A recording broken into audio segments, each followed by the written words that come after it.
and I was living in my own house. I had a friend come over from Canada, and we were just having a housewarming party when I was upstairs showing my friends my new house, and my best friend, she was downstairs with my dog.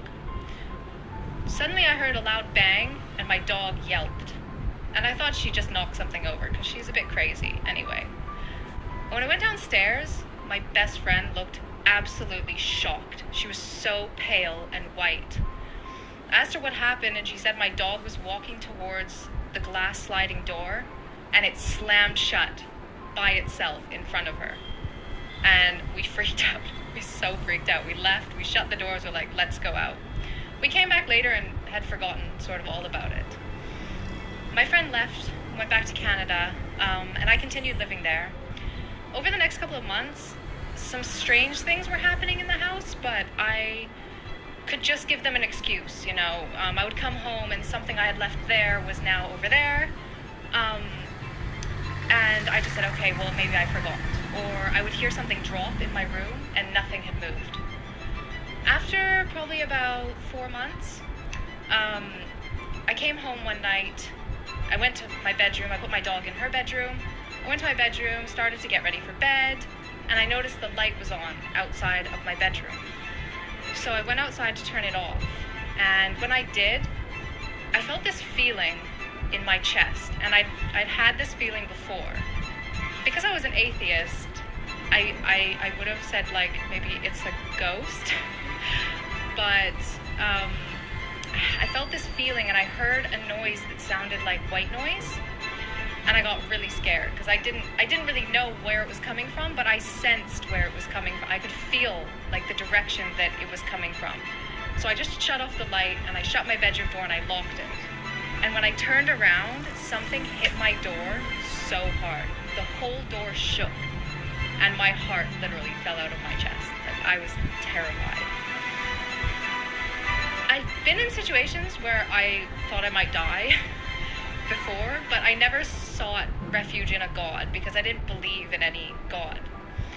But in that moment, my mind was completely clear, and the only word in my mind was Allah. So against my natural judgment, I said to myself, Allah, if you're there, protect me, because I don't know what this is and I don't know what it wants from me. And I went to bed, and I thought that I was going to take ages to sleep because I was so scared. I just put something on my laptop, and I mean, within 5 minutes, I was asleep. The next morning, I woke up, and I'm a pretty logical person, so what happened the night before was really logical for me.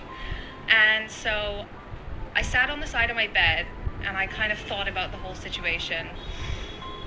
And I did what I guess you would call make dawah. I prayed in a way, and I just kind of had an honest conversation.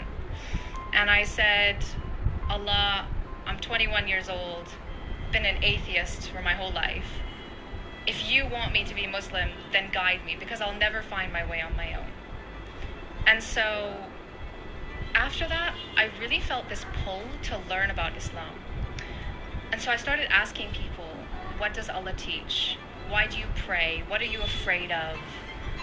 And I started to beta test Islam in my life. So if I got taught that Allah teaches patience and Allah loves us to be patient, I would implement that in a traffic jam when I feel so impatient with the person in front of me.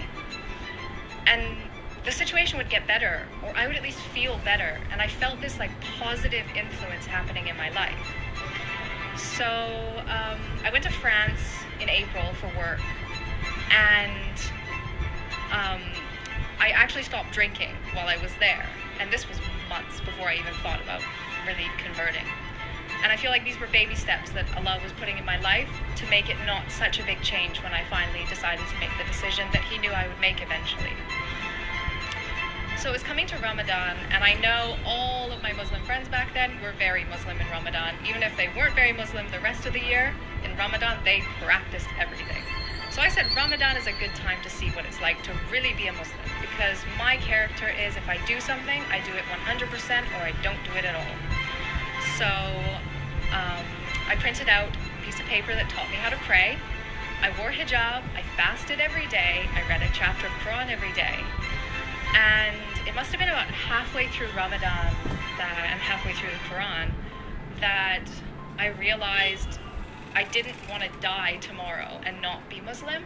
And I truly believe that if I hadn't converted to Islam and died, then I wouldn't be going to Jannah. So I Googled, how do you take your Shahada? And I sat there after Isha by myself and did my Shahada in English. And I have never looked back since. It's almost been 10 years now. And it's been the most positive change in my life. My mom says I probably would have been dead had I not become Muslim, the way that my life was going. My relationship with my family is so much stronger because Islam has taught me about the importance of family and respecting my parents. And just everything in my life, just this sense of happiness that never goes away, even in sad times, because you know that this life will finish, and it's not the purpose. You know, the purpose is to live this life as the best person you can so that you can live eternity.